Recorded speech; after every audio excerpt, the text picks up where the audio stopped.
Right now, as you're watching this, there are 7 invisible programs running in your mind. They're not viruses you downloaded from a bad website.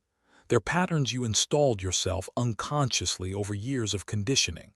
And here's what makes them so dangerous. They feel like you.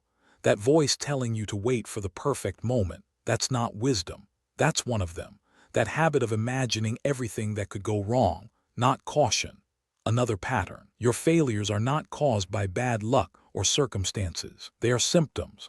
Symptoms of cognitive loops hijacking your decision-making every single day. 7 silent saboteurs. Indifference, indecision, doubt, worry, overcaution, pessimism, complaining. These aren't personality traits.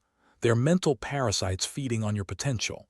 And until you drag them into the light of conscious awareness, they'll keep destroying everything you try to build. Today, we're going to expose each one. Not so you can feel bad about yourself, but so you can finally see the chains you've been wearing your whole life. Until you make the unconscious conscious, it will direct your life, and you will call it fate. Let's begin. The indifference trap. It starts so quietly you barely notice it. A dream you stop mentioning, a goal you quietly shelve, an ambition that slowly fades into background noise. Indifference is the first pattern, and it's arguably the most insidious because it disguises itself as maturity. You tell yourself you've become realistic, that you've grown up. That passion is for the young and naive. But here's what's actually happening in your brain. When you repeatedly suppress excitement about future possibilities, your dopamine system learns to stop firing. Neuroscientist Jacques Panksepp discovered that our seeking system, the neural network responsible for motivation and drive, can actually atrophy from disuse. The opposite of love is not hate, it's indifference. Think about the last time something truly excited you. Not entertained you, excited you, made you feel that electric pulse of possibility. If you can't remember, that's not a sign you've become wise. It's a symptom of a pattern that's slowly killing your capacity for joy. Psychologist Martin Seligman's research on learned helplessness showed that repeated exposure to uncontrollable outcomes trains the brain to stop trying, even when circumstances change. Learned helplessness is contagious. You didn't become indifferent. You were trained to be, and what's learned can be unlearned. But first, you have to recognize the cage. And this cage connects directly to something even more paralyzing. Paralysis by choice. You've probably heard of analysis paralysis. But indecision as a psychological pattern goes far deeper than just having too many options. This is about your fundamental relationship with commitment. Here's what happens. Every time you face a decision, your brain runs a risk assessment. Should I take this job? Should I end this relationship? Should I move to that city? And somewhere along the way, you learn that not deciding was safer than deciding wrong. Indecision is a decision to remain in the current suffering. Psychologist Barry Schwartz's research revealed what he called the paradox of choice, that more options lead to less satisfaction and more regret. But the deeper issue isn't the number of choices. It's your relationship with the concept of being wrong. Think about this. What decision have you been postponing? Not for days or weeks, but for months. Maybe years. That relationship you know isn't working. That career change you keep researching but never starting. That conversation you need to have but keep avoiding. Waiting. Every day you don't decide, you are deciding. You're deciding to stay exactly where you are. Viktor Frankl observed in concentration camps that even in the most limited circumstances, humans retain the power to choose their response. Yet here you are, with unlimited freedom, paralyzed by possibility. Now that you see this pattern in yourself, hit like and subscribe to keep exploring the depths of your psyche with me. There's so much more to uncover, because indecision opens the door to something even more corrosive. The doubt spiral. Doubt in small doses is healthy. It protects you from overconfidence and reckless decisions. But chronic self-doubt is something entirely different. It's a pattern that systematically dismantles your capacity for action. Our doubts are traitors and make us lose the good we oft might win by fearing to attempt. Here's the mechanism. Every time you doubt yourself and then don't act, you create what psychologists call negative reinforcement. The doubt temporarily decreases because you avoided the scary thing. Your brain interprets this relief as reward. So it learns to doubt more because doubt equals safety. This is why doubt spirals. It's not that you're becoming less capable. Your brain is actively being trained to distrust your own judgment. Cognitive behavioral therapists have identified this as a core feature of imposter syndrome. You attribute successes to luck and failures to your true nature. Research by Dr. Paulin Clance found that up to 70% of people experience imposter feelings at some point. 70% doubt themselves. But here's what most people miss. Doubt isn't actually about capability. It's about worthiness. Deep down, chronic doubters don't question whether they can succeed. They question whether they deserve to. And that belief was installed in childhood, running silently in the background ever since. The doubt you feel today is an echo of a voice from long ago. And that echo amplifies into something that consumes even more of your mental energy. Worry's illusion. Your brain has convinced you that worry is productive, that by mentally rehearsing everything that could go wrong, you're somehow protecting yourself. This is one of the most successful lies your mind tells you. Worry pretends to be necessary, but serves no useful purpose. A landmark study at Penn State found that 91% of worries never come true. And of the 9% that do, most people handle them far better than they predicted. So worry is essentially paying interest on a debt you probably don't owe. But why does the brain do this? Evolutionarily, our ancestors who anticipated threats survived. The problem is your brain can't distinguish between a lion in the grass and an awkward email you need to send. Both trigger the same cortisol response. Both activate the same neural pathways. Your ancient survival mechanism is now firing at spreadsheets and social situations. Neuroscientist Joseph Ledoux showed that the amygdala, our fear center, responds to perceived threats before the rational brain even processes what's happening. You feel anxious before you understand why. This means worry often isn't about the situation at all. It's about unprocessed fear looking for a target. Worry is a thin stream of fear trickling through the mind. If encouraged, it cuts a channel into which all other thoughts are drained. And this channel of fear flows directly into something that masquerades as wisdom. Overcaution. There's a version of you living inside your head who never takes any risk, never gets rejected, never fails publicly, never looks foolish. This imaginary you has never been hurt because they've never done anything. Overcaution convinces you this is the smart path, that waiting for the perfect moment, the guaranteed outcome, the risk-free opportunity, is strategic thinking. But let's examine what's really happening. Fear wearing wisdom's mask. Research on regret consistently shows the same pattern. In the short term, people regret actions, but in the long term, they overwhelmingly regret inactions. The risks they didn't take, the words they didn't say, the chances they let pass. Bronnie Ware, a palliative care nurse, recorded the most common regrets of the dying. Number 1. I wish I'd had the courage to live a life true to myself, not the life others expected of me. Courage, not I wish I'd been more careful, not I wish I'd waited longer. Courage. Your overcautious mind is literally optimizing for a regret you'll carry to your deathbed. And here's the psychological trap. Overcaution creates the exact outcomes it's trying to prevent. By never risking failure, you guarantee mediocrity. By never risking rejection, you guarantee loneliness. By never risking looking foolish, you guarantee never being truly seen. The safe path leads to the regrets of the dying. This pattern of playing it safe breeds an even darker mental habit. The pessimist code. Pessimism has brilliant marketing. It calls itself realism. It presents itself as clear-eyed assessment of how things actually are. But pessimism isn't about seeing clearly. It's about selectively filtering for negative outcomes. A pessimist sees the difficulty in every opportunity. An optimist sees the opportunity in every difficulty. Here's what cognitive psychology reveals. Pessimism is a strategy, not a perception. By expecting the worst, you pre-cushion the blow. If things go badly, you were prepared. If things go well, you're pleasantly surprised. Seems logical, right? But this strategy has devastating hidden costs.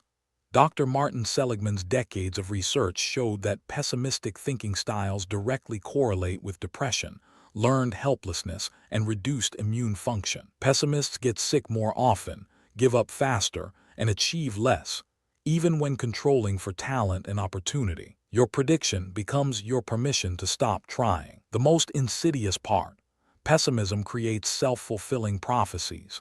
When you expect to fail, you unconsciously behave in ways that produce failure. Then when you fail, you say, "See, I knew it." Your pessimism wasn't prediction, it was instruction. You're not seeing reality clearly, you're creating it. Expect failure, create failure. And there's one final pattern that keeps all of these in place: the most socially acceptable form of self-sabotage: complaint addiction. This one might sting because our culture has normalized it completely. Complaining feels good. When you vent about your boss, your partner, the economy, the traffic, your brain gets a hit of relief. You've externalized the problem. It's out there, not in here. But here's what neuroscience reveals: every time you complain, you're strengthening neural pathways that make future complaining more likely. Neurons that fire together wire together. Stanford researcher Robert Sapolsky found that exposure to complaining for 30 minutes or more literally damages neurons in the hippocampus, the part of your brain used for problem solving. Complaining doesn't just fail to solve problems.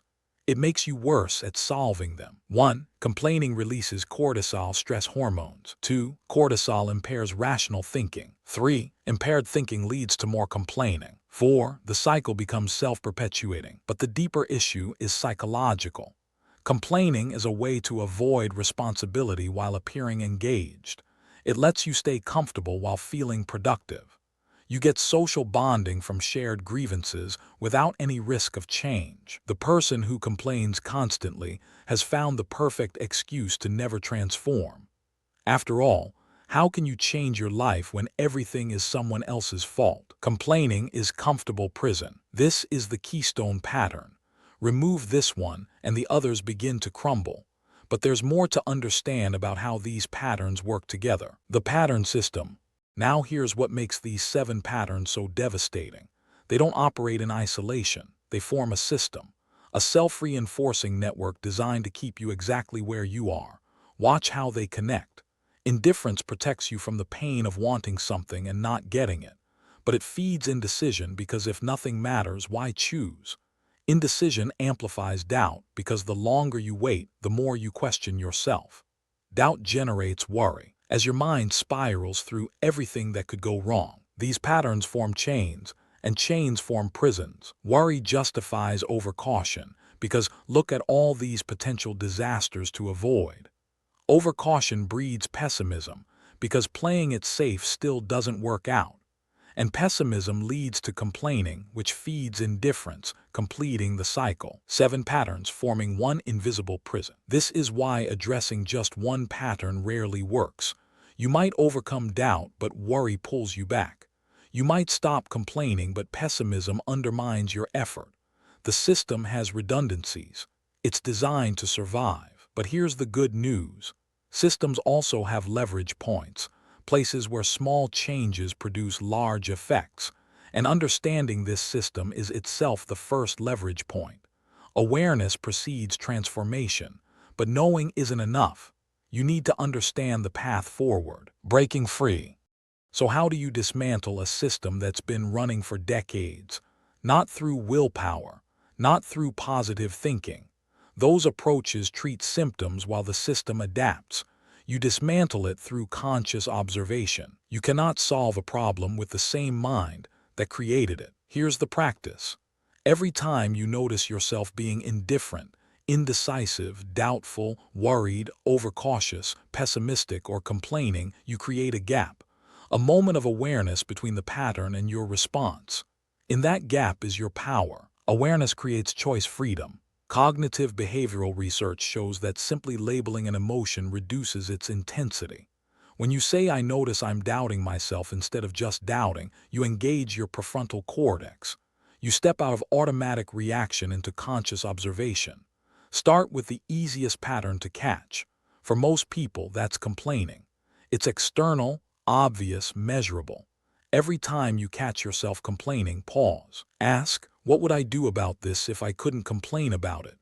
That question bypasses the pattern and engages problem solving. Transform complaint into question, question into action. Each pattern has its antidote. Indifference dissolves when you reconnect with genuine desire. Indecision breaks when you commit to imperfect action. Doubt fades when you accumulate evidence of your capability. But the master key is this: you are not your patterns. You are the awareness that can observe them. And this brings us to the most important realization: the real enemy. Everything you've just learned points to one uncomfortable truth. These patterns aren't invaders. They're not demons. They're not even mistakes. They're protection mechanisms that once served you. The cave you fear to enter holds the treasure you seek. At some point in your life, indifference protected you from disappointment. Doubt protected you from arrogance. Worry prepared you for genuine threats. The problem isn't that these patterns exist. It's that they've outlived their usefulness. Protection becomes prison eventually. The child who learned not to want too much so they wouldn't be devastated by disappointment, that was intelligent adaptation. But you're not that child anymore. The circumstances have changed. The threat is gone. Yet the pattern remains, running on autopilot, protecting you from dangers that no longer exist. Obsolete. True transformation isn't about fighting these patterns. It's about thanking them for their service and releasing them. They were never your enemies. They were frightened guards long after the war has ended. Your protectors became your prison guards. The moment you understand this, something shifts. You stop fighting yourself. You start integrating yourself. And integration is the only path to genuine freedom. This is the work, not fixing what's broken, updating what's outdated. You came into this video carrying 7 patterns you couldn't see: indifference numbing your passion, indecision freezing your progress, doubt undermining your confidence, worry stealing your present, overcaution shrinking your life, pessimism poisoning your future, complaining keeping you stuck. Now you see the code that was running your life. And seeing is the beginning of freedom, but knowing isn't enough. Knowledge without action is just entertainment. Starting tomorrow, notice which pattern shows up most in your day. Just notice. Don't fight it. Don't judge yourself. Simply observe. In that observation, you create the gap. In that gap, you find your choice. In that choice, you discover you were never as trapped as you thought. Between stimulus and response, there is a space. In that space is our power to choose our response. In our response lies our growth and our freedom. Awareness precedes transformation always. If you made it this far, comment pattern seen if you recognized yourself in any of these 7. Your patterns had power because they were invisible.